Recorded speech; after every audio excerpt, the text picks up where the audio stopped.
السلام علیکم ورحمۃ اللہ وبرکاتہ. نحمده ونصلی علی رسولہ الکریم اما بعد فاعوذ باللہ من الشیطان الرجیم بسم اللہ الرحمن الرحیم رب اشرح لی صدری ویسر لی امری واحلل عقدۃ من لسانی یفقہوا قولی.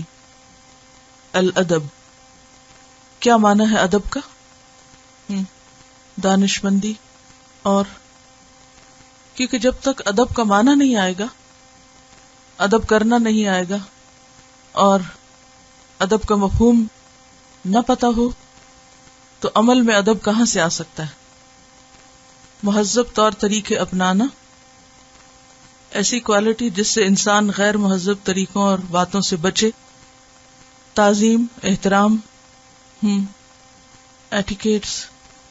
اور آپ کی باتوں سے یہ جو کچھ آپ کہہ رہے ہیں اس سے تو مجھے لگتا ہے کہ آپ کو ابھی تک مفہوم بھی واضح نہیں ہوا، یا تو آپ سمجھتے نہیں، یا آپ لکھتے نہیں، یا آپ کا دھیان کہیں اور ہوتا ہے.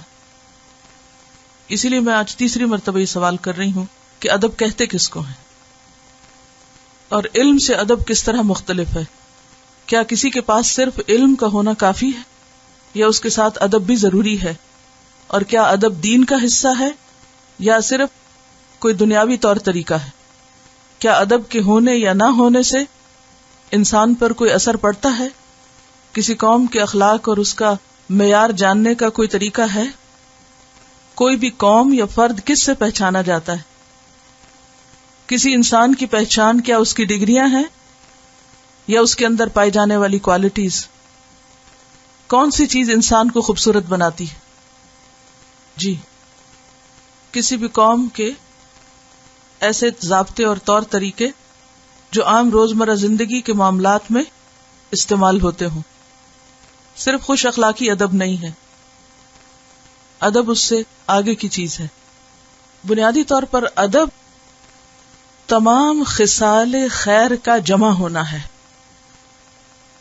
اگر آپ اس کی ایک جامع تعریف کریں تو ادب کیا ہے؟ تمام خصال خیر کا جمع ہونا. خصال خیر کیا ہے؟ خصال کس کی جمع ہے؟ خصلت کی. اور خصلت کیا ہے؟ عادت. تو خیر کی خصال یا خیر کی عادتیں جب کسی کے اندر اکٹھی ہو جائیں تو وہ شخص باادب کہلاتا ہے، وہ مؤدب ہوتا ہے.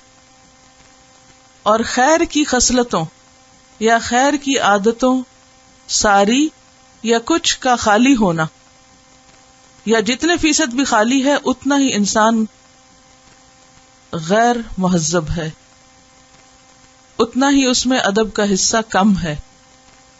اور جتنا زیادہ کسی کے اندر ادب ہوگا اتنا ہی زیادہ وہ بانصیب ہوگا، خیر اور بھلائی کا اتنا ہی حصہ اس کو ملے گا جتنا زیادہ اس کے اندر ادب کا حصہ ہوگا. تو گویا ادب کیا ہوا؟ اجتماع خصال الخیر. اجتماع کس کو کہتے ہیں؟ جمع ہونے کو، اکٹھا ہونے کو. اجتماع خصال الخیر، خیر کی خصال یا خصلتوں کا اجتماع، اکٹھا ہو جانا کسی انسان کے اندر، اس کا نام ہے ادب. اور جتنے مائنس کرتے جاؤ خصال الخیر اتنی ہی ادب کی کمی، اور جتنی ادب کی کمی اتنی ہی اس شخص کے اندر خیر اور بھلائی کی کمی. ادب ہمارے دین کا حصہ ہے. مسلمان اپنے طور طریقوں سے پہچانا جاتا ہے، مسلمان اپنے معاملے سے پہچانا جاتا ہے کہ اس کا رویہ اور ایٹیٹیوڈ، معاملہ کیسا ہے، کس کس کے ساتھ کیسا ہے. اب اس کو بھی ذرا کیٹیگرائز کر لیتے ہیں. جی، کچھ بتائیں گے؟ یعنی ادب میں کس کس کے ساتھ ادب لازم ہے؟ والدین کے ساتھ، استاد کے ساتھ، اور بڑوں کے ساتھ، پرسن ان اتھارٹی، اور جس سے بھی سابقہ پڑے ان سب کے ساتھ. تو ہم ادب کو 3 بڑے حصوں میں بانٹ سکتے ہیں. نمبر 1، ادب مع اللہ. ادب مع اللہ، اللہ کے ساتھ ادب. نمبر 2 ادب مع الرسول صلی اللہ علیہ وسلم. اور نمبر 3 ہے ادب مع الخلق، مخلوق کے ساتھ ادب.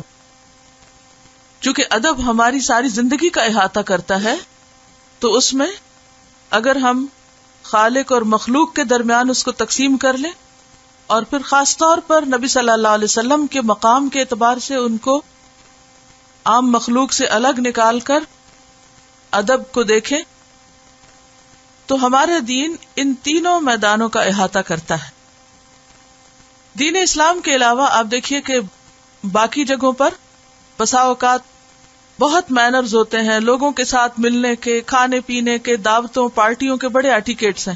یہ پہنو، یہ نہ پہنو، یہ دن کو پہنو، یہ رات کو پہنو، یوں کھڑے ہو، یوں بات کرو، یوں چیز اٹھاؤ، یوں رکھو. بہت سی ایسی چیزیں ملتی ہیں نا.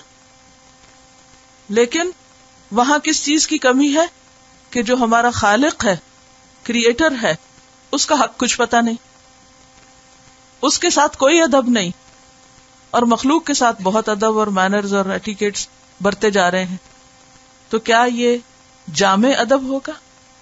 یہ ادب کا صرف ایک حصہ ہے اور بہت تھوڑا حصہ ہے کہ جہاں انسان کا دل چاہے وہاں مؤدب بن جائے اور جہاں دل نہ چاہے وہاں کچھ اور رویہ اختیار کرے. تو کوئی شخص صاحب ادب ہو ہی نہیں سکتا جب تک کہ وہ اپنے رب کے ساتھ ادب نہ برتے. مثلا اللہ کے ساتھ ادب کا کیا معنی ہے، اس کی کیا اگزامپل ہے، قرآن مجید میں موجود ہے. نبی صلی اللہ علیہ وسلم کے اسوہ حسنہ میں یاد ہے کسی کو؟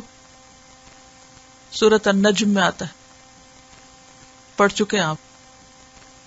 جب نبی صلی اللہ علیہ وسلم معراج پر تشریف لے گئے تھے، کیا کیا تھا انہوں نے؟ ما زاغ البصر وما طغى. آپ کے جسمانی پوسچر کی ڈسکرپشن دی جا رہی ہے یہاں پر، اس کا بیان کیا جا رہا ہے کہ جب آپ حاضر ہوئے وہاں پر تو اس وقت آپ کے دیکھنے کا انداز کیا تھا اور آپ کی کنسنٹریشن کا عالم کیا تھا. اللہ کے ساتھ ادب کو سمجھنے کے لیے تھوڑی دیر کے لیے اگر آپ اپنے ذہن میں کسی دربار کا نقشہ لائیں تو بات بہت اچھی طرح سمجھ آ جائے گی. اگرچہ اللہ تعالیٰ کو کسی مثال سے نہیں سمجھایا جا سکتا، تو بغیر کسی مثال اور تشبیہ کے صرف بات سمجھنے کی خاطر کسی دربار کا نقشہ لائیں کہ ایک بادشاہ بیٹھا ہوا ہے اور اس کے درباری اس کے سامنے کس طرح بیٹھتے ہیں، کس طرح بات کرتے ہیں. کبھی کہانیاں پڑھی ہوں گی بادشاہوں کے قصے، دربار اور درباری اور بادشاہ. ایک دربار میں کیا ہوتا ہے، کیسا ادب ہوتا ہے وہاں، درباری کس طرح کھڑے ہوتے ہیں. ہو سکتا ہے کسی تصویر میں دیکھا ہو آپ نے. بادشاہ کے سامنے درباری کس طرح کھڑے ہوتے ہیں، ہاتھ باندھ کر، سر جھکے ہوئے، نگاہیں جھکی ہوئی. اب دیکھیے اپنی نمازوں کو، ہر روز ہم نماز ادا کرتے ہیں نا، اللہ کے دربار میں ہم حاضر ہوتے ہیں. ہمارے ادب کا کیا طریقہ، کیسے کھڑے ہوتے ہیں؟ کیا ہم واقعی اللہ رب العزت کے سامنے ادب کا معاملہ کرتے؟ ہمیں تو دن کی 5 نمازوں میں ادب کی باقاعدہ ٹریننگ دی جاتی ہے کہ کھڑے کس طرح ہونا ہے. نبی صلی اللہ علیہ وسلم اس دربار میں جب حاضر ہوئے تو ما زاغ البصر، نگاہ جو تھی وہ ٹیڑھی نہیں ہوئی، وما طغى، نہ سرکش ہوئی. اور اللہ کے ساتھ ادب کیا ہوتا ہے، یہ مثال دے رہی ہے رومن کیتھولکس کی کہ کس طرح جب پوپ آتا ہے تو باقی سب لوگ کھڑے ہوتے ہیں. ان کے کھڑے ہونے کا انداز، ان کا لباس، ان کی نگاہیں، ان کا رویہ، یہ سب کس چیز کو سمبلائز کرتا ہے؟ ادب کو.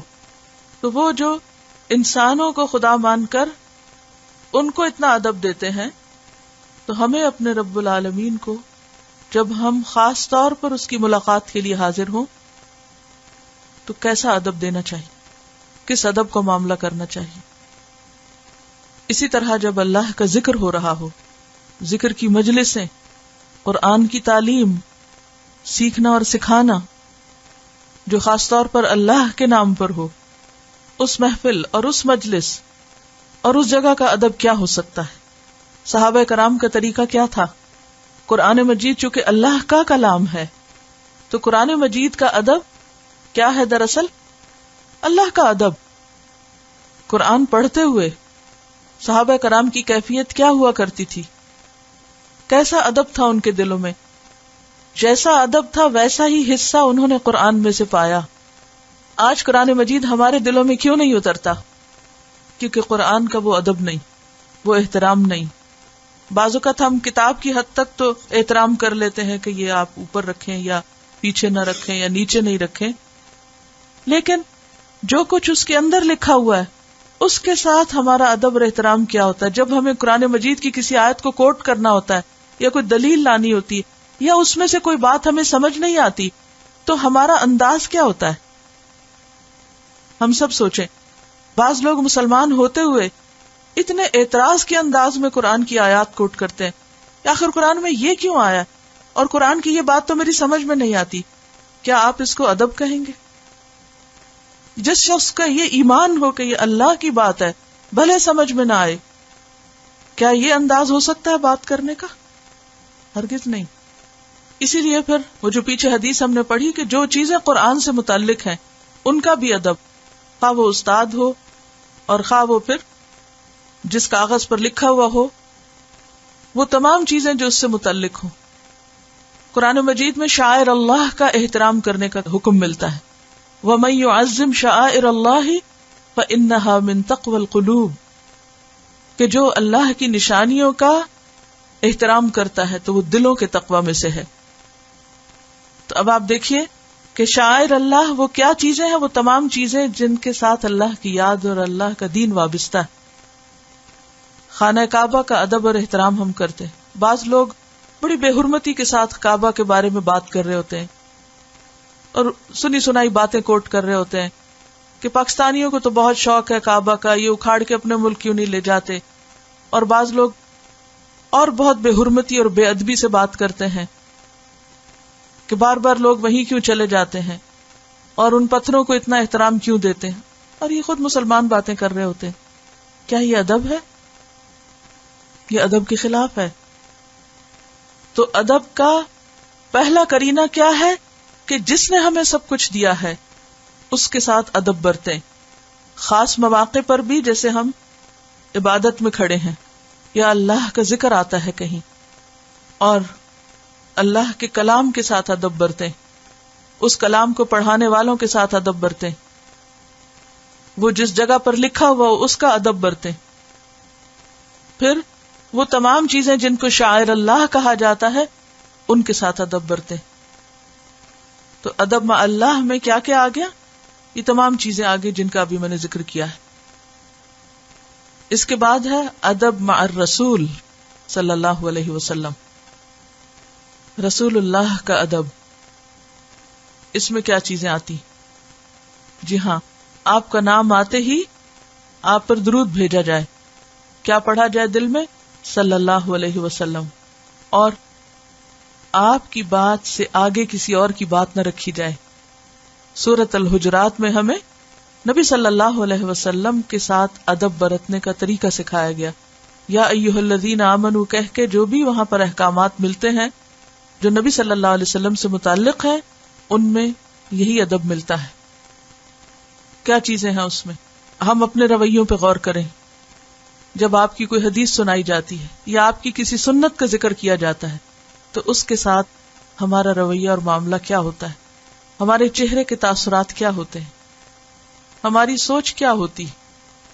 اس کو لینے کا طریقہ کیا ہوتا ہے؟ کتنے شوق سے قبول کرتے ہیں؟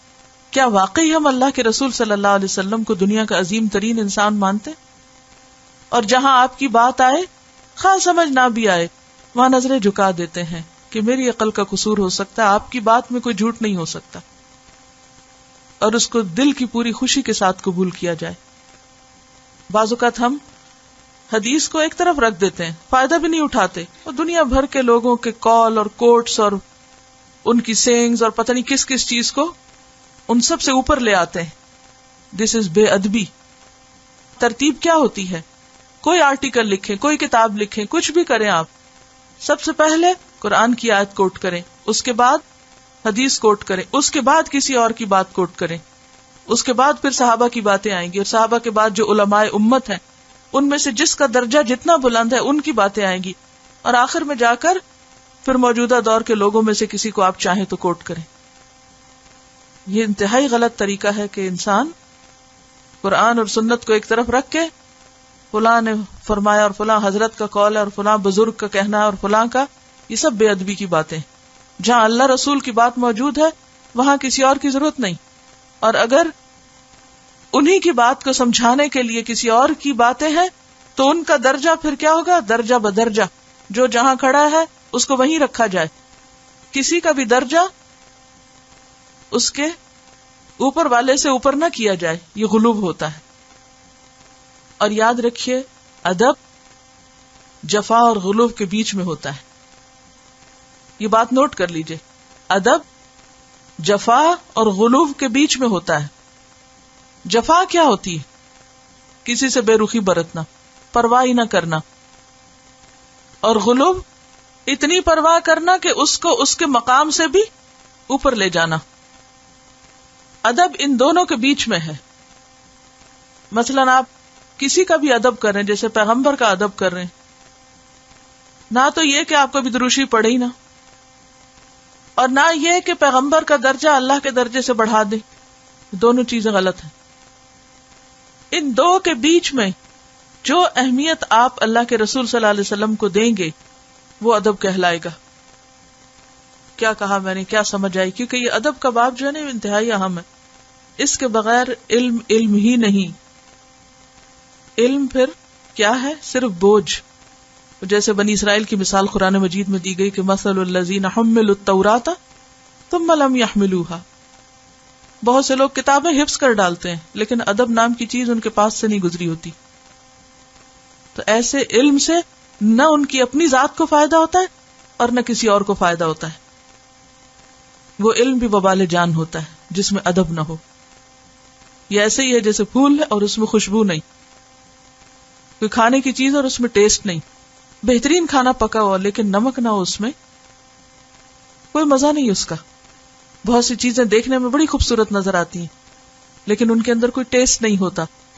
تو ادب علم کے اندر ایک ٹیسٹ بنا دیتا ہے، پیدا کر دیتا ہے، ایک چاشنی پیدا کر دیتا ہے، تعلقات میں حسن پیدا کر دیتا ہے. خواہ وہ اللہ کے ساتھ تعلق ہو، خواہ پیغمبر کے ساتھ ہو، خواہ علماء کے ساتھ ہو، اور خواہ باقی مخلوق کے ساتھ ہو. یعنی ادب جو ہے کسی کو بھی اس کا حق دینا، نہ تو اس سے انڈیفرنٹ ہونا اور نہ ہی اس کو اوور ایگزالٹ کرنا. حد سے بڑھ کر بھی اس کی تعریف نہیں اور جتنا اس کا حق ہے اس میں کمی بھی نہیں. بعض اوقات ہم ادب سمجھتے جھوٹی تعریفیں کرنے کو، یہ بھی غلط ہے. جیسے کسی انسان کا ادب اگر ہم کر رہے ہیں، یہ بھی ہمارے ہاں بہت کامن ہے کہ بعض اوقات کسی کے بارے میں وہ کہنا جو وہ ڈیزرو ہی نہیں کرتا، اور بعض اوقات وہ نہ کہنا جو وہ ڈیزرو کرتا ہے، جو اس کے بارے میں کہنا چاہیے، اس سے بخل برتنا. اس کو آپ جفا اور غلو کے بیچ کی چیز کو کس طرح سمجھیں گے؟ مثلا اذان کے بعد دروشی پڑھا جاتا ہے، یہ دعا پڑھی جاتی، تو بعض لوگ کچھ بھی نہیں پڑھتے، اذان کے درمیان بھی باتیں کیے چلے جاتے ہیں اور بعد میں بھی اس موقع کو گنوا دیتے ہیں جو قبولیت کا ہوتا ہے. یا پھر کچھ لوگ پڑھتے ہیں تو وہ وہاں نہیں رکتے جہاں روکا گیا، اپنے پاس سے خود ساختہ اضافے کیے ہوئے ہوتے ہیں، اور ان سب کو پڑھنا وہ اپنے اوپر فرض کے درجے میں سمجھتے ہیں. تو دونوں ہی طریقے درست نہیں. درست کیا ہے؟ جو سکھایا گیا، جو بتایا گیا اور جتنا کہا گیا بس اتنا ہی کافی. یعنی ہم مسلمان یہ دعویٰ کرتے ہیں کہ ہم اللہ اور اس کے رسول کا ادب کرتے ہیں، لیکن حقیقت میں ہمیں پتہ ہی کوئی نہیں کہ ادب کیسے کرتے ہیں اور کیا کیا چیزیں ادب میں شامل ہیں. نبی صلی اللہ علیہ وسلم کے ادب میں صحابہ کرام کا طریقہ دیکھیے. ان کا کیا معاملہ ہوتا تھا آپ کے ساتھ، کیسے گفتگو کرتے تھے، آپ کے پاس کس طرح آ کر بیٹھتے تھے، مختلف مواقع پر ان کا رویہ اور معاملہ کیا ہوتا تھا. کوئی مثال یاد ہے آپ کو؟ ہجرت کے موقع پر جب نبی صلی اللہ علیہ وسلم غار میں حضرت ابوبکر کی گود میں سر رکھ کر سو رہے تھے اور ان کو اس موقع پر بچھو کاٹ گیا، تو انہوں نے کیا معاملہ کیا؟ شور مچا دیا وہاں. وہ تکلیف سہتے رہے لیکن ہلے بھی نہیں، حتیٰ کہ جب ان کے آنسو نکلے اور وہ آنسو آپ پر ٹپک گئے تو آپ کی آنکھ کھل گئی. اور کیا معاملہ ہوتا تھا. کبھی بھی آپ صلی اللہ علیہ وسلم کے آگے نہیں بڑھتے تھے. جواب آتا بھی ہوتا تھا تو جب آپ پوچھتے کہ اس معاملے کے بارے میں جانتے ہو تو ان کا جواب کیا ہوتا تھا؟ اللہ اور اس کا رسول زیادہ جانتے ہیں. لیکن آج ہم میں سے ہر ایک دعویٰ کرتا ہے کہ شاید وہ آپ سے زیادہ جانتا ہے. وہ تو 1400 سال پرانی باتیں تھی، ہمارا علم اس سے زیادہ اچھا ہے. عملی طور پر ہم یہی ثابت کرتے ہیں. اگر ہمیں اس علم کی قدر ہوتی تو اس کے ساتھ ہمارا رویہ یہ ہوتا جو آج مسلمانوں نے اختیار کر رکھا ہے. اگر اس کی کچھ بھی اہمیت ہوتی تو آپ کی باتوں کو اس طرح صرف کتابوں کی شیلفوں میں رکھ دیا جاتا. کتنے لوگ صرف ان کتابوں کا نام ہی جانتے ہوں جن میں نبی صلی اللہ علیہ وسلم کی صحیح احادیث موجود ہیں. اور اب بھی بہت سے سو کالڈ مسلمز جب کوئی حدیث سمجھ نہیں آتی تو سمجھنے کی کوشش کیے بغیر فوراً اعتراض جڑ دیتے ہیں. یہ تو بات عقل میں نہیں آتی، اور یہ عقل کے خلاف ہے، اور یہ سائنس کے خلاف ہے، اور یہ معلوم نہیں کس کس کے خلاف ہے. کیونکہ ادب کا تعلق باطن سے ہے جو ظاہر میں ریفلیکٹ کرتا ہے. ادب کسی ظاہری چیز کا نام نہیں ہے. ادب کیا ہے؟ دراصل اندر کی کیفیت کا نام ہے. کیونکہ اللہ سبحانہ وتعالیٰ کیا فرماتے؟ اولئک الذین امتحن اللہ قلوبہم للتقوی، کہ جو نبی صلی اللہ علیہ وسلم کے سامنے ادب سے پیش آتے ہیں یہ وہ لوگ ہیں جن کے دلوں کو اللہ نے تقوی کے لیے جانچ لیا ہے، ان کے دلوں میں ایمان سجا دیا ہے اللہ نے. تو جب دل ٹیڑھا ہوتا ہے تو زبان بھی ٹیڑھی ہوتی ہے. جب دل میں کجی ہوتی ہے تو عمل اور معاملے میں بھی ہو جاتی ہے. جب دل کے اندر ادب ہوتا ہے اور احترام ہوتا ہے تو وہ ایکشنز میں خود بخود ڈھل جاتا ہے. پھر ہو ہی نہیں سکتا کہ انسان کے ایکشنز کچھ اور ہوں. کوئی اگر یہ کہتا بھی رہے کہ نہیں مجھے تو بہت محبت ہے نبی صلی اللہ علیہ وسلم سے اور میں بہت آپ کا احترام کرتی ہوں، لیکن اگر وہ عمل میں نہیں تو یہ کس قسم کا احترام؟ اللہ تعالیٰ کو زبانی دعوے نہیں چاہیے. حقیقی معنوں میں ہمارا وہ جذبہ چاہیے، وہ دلوں کی کیفیت چاہیے کہ جس میں ہم آپ کے علم اور حکمت کو انکنڈیشنلی دنیا کے ہر علم اور حکمت سے اوپر رکھیں. سورۃ الاحزاب کی آیت 36، وَمَا كَانَ لِمُؤْمِنٍ وَلَا مُؤْمِنَةٍ اِذَا قَضَى اللَّهُ وَرَسُولُهُ أَمْرًا أَن يَكُونَ لَهُمُ الْخِيَرَةُ مِنْ أَمْرِهِمْ وَمَن يَعْصِ اللَّهَ وَرَسُولَهُ فَقَدْ ضَلَّ ضَلَالًا مُبِينًا. انسان کے ہدایت یافتہ ہونے کا معیار بھی یہی ہے کہ وہ اللہ اور اس کے رسول کے فیصلوں کو بلا چون و چرا قبول کرے، اور اگر اس کے اوپر اپنے اوپینین دینے لگے اور اس کے اوپر اپنی رائے کو اوپر کر دے تو کیا ہے؟ یہ کھلی گمراہی، ضلالا مبینا. اس میں شک ہی کوئی نہیں کہ بھٹکا ہوا ہے یہ شخص. اور یہ صرف زبانی نہیں، آپ دیکھیں کہ دل میں جو ہمارے ہیبت بیٹھی ہوئی ہے نا غیروں کی، دنیا کے اور فلسفوں کی، جب تک وہ نکل کے یہ چیز اہم نہ ہو جائے ہمارے اندر تو اس وقت تک ہدایت کا راستہ نہیں مل سکتا. وَإِن كَانُوا مِن قَبْلُ لَفِي ضَلَالٍ مُبِينٍ. آپ کے علم اور حکمت اور تزکیہ سے پہلے لوگ کھلی گمراہی میں تھے، اور اس کے بعد بھی جب آپ فیصلہ کر دیں، آپ کوئی بات بتا دیں اور اس کو چھوڑ کے انسان کچھ اور چیزوں کو اپریشیٹ کرنے لگے تو اس کے پھر ضلال مبینہ میں شک ہی کوئی نہیں. اور سورۃ الاحزاب میں بہت ساری آیات جو ہیں وہ نبی صلی اللہ علیہ وسلم کے حق سے متعلق ہیں، اور آیت نمبر 6 میں ہے النبی اولا بالمؤمنین من انفسہم. نبی تو مومنوں کے لیے ان کی جانوں سے بھی آگے ہیں. یہ ہے ادب، یہ ہے احترام. اور وما آتاکم الرسول فخذوہ، یہ ادب ہے. وما نہاکم عنہ فانتہوا، جس چیز سے منع کرے رک جاؤ، یہی ادب ہے. اب مثلاً اگر آپ کے پیرنٹس آپ کو کچھ کہہ رہے ہیں کرنے کو اور آپ کر کے نہ دیں تو کیا آپ یہ کہہ سکتے ہیں کہ میں اپنے پیرنٹس کا بہت ادب کرتا ہوں؟ اور جس سے وہ روکے وہ نہ منع ہو انسان تو کوئی یہ کہہ سکتا ہے کہ ہاں میں بہت ادب کر رہا ہوں؟ نہیں. تو پیغمبر کا ادب کیسے ہو سکتا ہے جب تک کہ وہ نہ لیا جائے جو وہ دے رہے ہیں. لقد کان لکم فی رسول اللہ اسوۃ حسنہ یا ایھا الذین آمنوا صلوا علیہ وسلموا تسلیما. یہ ادب کا عملی اظہار ہے، آپ کی تعریف اور آپ پر درود بھیجنے کی شکل میں، آپ کے لیے دعائیں کرنے کی شکل میں. یہی دراصل قرآن میں غور و فکر ہوتا ہے کہ جو موضوع چل رہا اس کے مطابق اسے کوٹ کر سکیں، اسے یوز کر سکیں. آیت 57 میں آتا ہے سورۃ الاحزاب، ان الذین یؤذون اللہ ورسولہ لعنہم اللہ فی الدنیا والآخرہ واعد لہم عذابا مہینا. بے شک وہ لوگ جو اللہ اور اس کے رسول کو اذیت دیتے ہیں ان پر اللہ نے دنیا اور آخرت میں لعنت فرمائی. یعنی ایسے لوگ دراصل اللہ کی رحمت سے محروم ہو جاتے ہیں. وَأَعَدَّ لَهُمْ عَذَابًا مُهِينًا، اور ان کے لیے رسوا کرنے والا عذاب تیار کر رکھا ہے اس نے. تو بے ادبی جو ہوتی ہے وہ اذیت کا سبب ہوتی.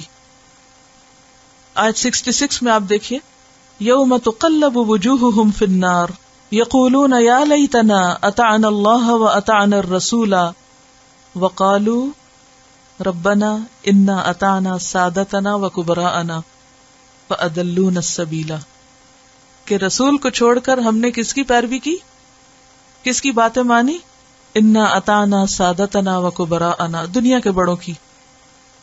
اس قدر مربوبیت ہے، اس قدر دلوں میں عظمت بیٹھی ہوئی ہے کہ اس سے باہر نکل ہی نہیں پاتے، دیکھ ہی نہیں پاتے، اس لیے رجوع ہی نہیں کرتے کہ اللہ کے رسول صلی اللہ علیہ وسلم نے کیا فرمایا تھا. کیونکہ انسان اسی چیز کی طرف پلٹتا ہے جس کی اس کے دل میں امپورٹنس ہوتی ہے. یہ زیادہ بہتر ہے. ہم کیوں نہیں سنتوں کو فالو کرتے؟ کیونکہ ہمارے نزدیک وہ کوئی بڑی چیز ہی نہیں ہے. آیت 40 میں آپ صلی اللہ علیہ وسلم کا سٹیٹس واضح طور پر بتا دیا گیا کہ وہ اللہ کے رسول ہیں اور خاتم النبیین ہیں، تاکہ انسان نہ ہی جفا کرے نہ غلو کرے. کون احترام نہیں کرتا تھا آپ کا؟ کون آپ کے ساتھ ادب کا معاملہ نہیں کرتا تھا؟ منافقین. کیا کرتے تھے کچھ معلوم؟ سورۃ المنافقون میں بتایا گیا ہے، اور بھی مختلف جگہوں پر منافقین کا کردار سامنے آتا ہے، جو سامنے کچھ ہوتے تھے پیچھے کچھ اور ہوتے تھے. نبی صلی اللہ علیہ وسلم کے گھر میں داخل ہونے کا ادب بتایا گیا. آیت نمبر 53 سورۃ الاحزاب میں ادب سکھایا گیا ہے کہ آپ کے گھر بلایا جائے تو کس طرح داخل ہو، کیا کرو، اور کس طرح اذیت سے بچو. جس طریقے پہ آپ قرآن کو لے کے چل رہے ہیں، اور جس طرح آپ ساتھ ساتھ حدیث کو لے کے چل رہے ہیں، اور جس طرح چیزیں آپس میں میچ کر جاتی ہیں بغیر کسی انسانی پلاننگ کے، یہ اللہ کی تائید نہیں کہ جو کچھ آپ کر رہے ہیں وہ صحیح کر رہے ہیں. کیونکہ شیطان بار بار اکساتا ہے کہ کیا فائدہ اتنا لکھ لکھ کے اور اتنا پڑھ پڑھ کے، اور کیا حاصل. یہ تمام چیزیں ایمان میں اضافے کا سبب ہوتی ہیں. علم کا راستہ مختصر راستہ نہیں، کوئی شارٹ کٹ نہیں اگر آپ اس میں کوئی درجہ حاصل کرنا چاہیں. سورۃ محمد آیت 33، اطیعوا اللہ واطیعوا الرسول ولا تبطلوا اعمالکم. یعنی اطاعت نہ کرنے کا نقصان کیا ہو سکتا ہے؟ اعمال ضائع ہو سکتے ہیں. اور بے ادبی کیا ہے؟ مثلا سورۃ منافقون میں آیت 7 ہے، هم الذین یقولون لا تنفقوا علی من عند رسول اللہ حتی ينفضوا. مت خرچ کرو جو بھی رسول کے ساتھ ہیں تاکہ یہ سب رسول کو چھوڑ جائیں. تو کس کو نقصان دینا چاہتے ہیں؟ رسول کے مشن کو. وَلِلَّهِ خَزَائِنُ السَّمَاوَاتِ وَالْأَرْضِ وَلَكِنَّ الْمُنَافِقِينَ لَا يَفْقَهُونَ يَقُولُونَ لَئِن رَّجَعْنَا إِلَى الْمَدِينَةِ لَيُخْرِجَنَّ الْأَعَزُّ مِنْهَا الْأَذَلَّ. کون اعز بن رہا ہے اور کون اذل؟ ان کی نگاہوں میں کون عزت والا اور کون ذلت والا؟ یہ ہوتا ہے منافقین کا طرز عمل. وَلِلَّهِ الْعِزَّةُ وَلِرَسُولِهِ وَلِلْمُؤْمِنِينَ وَلَكِنَّ الْمُنَافِقِينَ لَا يَعْلَمُونَ. وہ خود ادب نہیں کرتے، احترام نہیں دیتے، تو وہ سمجھتے ہیں کہ شاید ان کے کرنے سے رسول کی عزت میں کوئی کمی ہو جائے گی. منافقین کا اور ایک طریقہ یہ تھا کہ نبی صلی اللہ علیہ وسلم کی مجلس سے جب اٹھتے تو باہر نکل کر کہتے کہ یہ جو صورت نازل ہوئی ہے کس کا اس سے ایمان بڑا ہے، اور چپکے سے کھسک جاتے اور کوئی ذمہ داری قبول نہیں کرنا چاہتے تھے. مجلس میں بیٹھ کے اشارے کرتے. تو یہ تمام چیزیں بے ادبی پر مشتمل ہیں. اگرچہ رسول صلی اللہ علیہ وسلم ہمارے درمیان فزیکلی موجود نہیں، لیکن جو آپ کا مشن ہے، جو آپ کی دنیا میں بھیجے جانے کا مقصد ہے، وہ تو موجود ہے نا. آج آپ کو ادب دینا کیا ہے؟ آپ کے نام کی بلندی کیسے ہو سکتی ہے؟ آپ کو ہم کس طرح عزت دے سکتے ہیں؟ جب اس مشن کو عزت دیں، اس کو اہمیت دیں، اس کو امپورٹنس دیں جس کے لیے آپ بھیجے گئے تھے اور جس کے لیے آپ نے اپنی ساری زندگی قربان کی. سورۃ الاحزاب 69. یا ایھا الذین آمنوا لا تکونوا کالذین آذوا موسیٰ فبرأہ اللہ مما قالوا وکان عند اللہ وجیہا. اے ایمان والو، تم ان لوگوں کی طرح نہ ہونا جنہوں نے موسیٰ کو اذیت دی علیہ السلام، یعنی انہوں نے اپنے پیغمبر کو تکلیف پہنچائی، تم اپنے پیغمبر کو تکلیف نہیں دو گے. فبرأہ اللہ مما قالوا، تو اللہ نے ان کو ان کے قول سے مبرہ کر دیا، اور وہ اللہ کے ہاں بہت مرتبے والے تھے. آیت 63 جو ہے یہ غلوب کے بارے میں ہے کہ لوگ آپ سے قیامت کے علم کے بارے میں پوچھتے تھے تو آپ کہتے کہ یہ اللہ کے پاس ہے، یعنی نبی غیب نہیں جانتا. کسی سے وہ سوال کرنا جس کا اسے علم نہ ہو، کیا یہ ادب میں؟ یہ بھی ادب کے خلاف ہے نا. مثلاً آپ اگر کسی اپنے میتھ کے ٹیچر سے فزکس کا سوال کریں صرف اس کو پریشان کرنے کے لیے یا اس کا امتحان لینے کے لیے، تو یہ بھی کیا ہے؟ دراصل بے ادبی ہے. جب آپ کو پتا ہے کہ یہ اس کی مہارت نہیں ہے تو یا تو پھر پوچھنے والے کی کم عقلی ہے یا پھر اس کی نیت میں کچھ فطور ہے، ورنہ سوال تو اس جگہ کرنا چاہیے جہاں سے جواب مل سکتا ہو. قل انما انا بشر مثلکم یوحی الی، مقام متعین کر دیتا ہے کہ تم سے فرق اس طرح ہوں کہ میرے پاس وحی آتی ہے اور تمہارے پاس نہیں آتی، لیکن انسان ہوں، اس سے بڑھ کر کچھ اور نہیں. حضرت عمر رضی اللہ تعالیٰ عنہ نے یہ کہا تھا کہ میں آپ سے محبت کرتا ہوں اور آپ کے لیے سب کچھ قربان کر سکتا ہوں سوائے اپنی جان کے. تو آپ نے کیا فرمایا؟ نہیں، ایمان مکمل نہیں جب تک کہ تم مجھے اپنی جان سے بھی بڑھ کر نہ چاہو. سورۃ حجرات آیت 15. انما المؤمنون الذین آمنوا باللہ ورسولہ ثم لم یرتابوا وجاہدوا باموالہم وانفسہم فی سبیل اللہ اولئک ھم الصادقون. اللہ رسول پر ایسا ایمان، ایسا اعتماد، اتنا ٹرسٹ کہ آپ کی کسی بات میں کوئی شک باقی ہی نہ رہے. مجادلہ. ان الذین یحادون اللہ ورسولہ کبتوا کما کبت الذین من قبلہم. تو گویا بے ادب، بے نصیب، سب سے زیادہ ذلیل و رسوا ہونے والے ہیں ایسے لوگ جو اپنے پیغمبر کا ادب نہ کریں. آپ کی مجلس میں صحابہ کرام کا بیٹھنا اور آج بھی مجالس حدیث میں ادب اور احترام کے ساتھ بیٹھنا اسی ادب کا ایک سلسلہ ہے، اسی کا ایک حصہ ہے اور اس کی ایک کنٹینویشن ہے. کیوں کہا گیا؟ قرآن مجید میں آتا ہے نا کہ مہاجرین اور انصار کی بات کر کے والذین اتبعوہم بإحسان، قیامت تک ایسے لوگ جو ان کی پیروی اسی احسان کے درجے میں کرتے چلے جائیں، ان کا اجر بھی بہت بڑا ہے. تو اگر ہمارے طور طریقے وہ نہیں جو صحابہ کرام کے تھے اپنے پیغمبر کے ساتھ، تو پھر ہم اس سلسلے کی کڑی کہاں سے ہو سکتے ہیں؟ کیونکہ اپنے اولاد اور والدین سب سے زیادہ اللہ کے رسول صلی اللہ علیہ وسلم کی محبت لازم، اور یہ ایمان کا حصہ ہے، اس کے بغیر ایمان مکمل ہی نہیں ہوتا.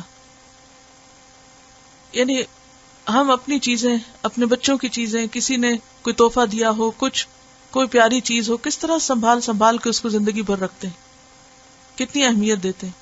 اور جو تحفہ ہمارے لیے نبی صلی اللہ علیہ وسلم چھوڑ کر گئے، اس کی حفاظت کیسے ہو رہی، اس کو کتنا سنبھالو، اس کی کیا امپورٹنس ہے ہماری زندگی میں. کوئی اور مثال، نبی صلی اللہ علیہ وسلم کے ساتھ صحابہ کرام کا معاملہ کیا ہوتا تھا؟ بیکار سوالات سے منع کیا گیا، اور اللہ سبحانہ وتعالی نے فرمایا کہ ام تریدون ان تسألوا رسولکم کما سئل موسیٰ من قبل، کیا تم اپنے رسول سے ایسے سوال کرو گے جیسے اس سے پہلے موسیٰ پوچھے گئے؟ ایسے سوال بھی مت کرو جو ادب کے خلاف. آپ کی مجلس میں اتنی خاموشی اور ادب کے ساتھ بیٹھتے کہ پرندے سروں پہ آ کے بیٹھ جایا کرتے تھے. اور اس کے بعد امام مالک نے جس طرح اس مجلس کا ادب کیا، اور اسی طرح دیگر علماء نے جس طرح اس کو سیکھا اور سکھایا.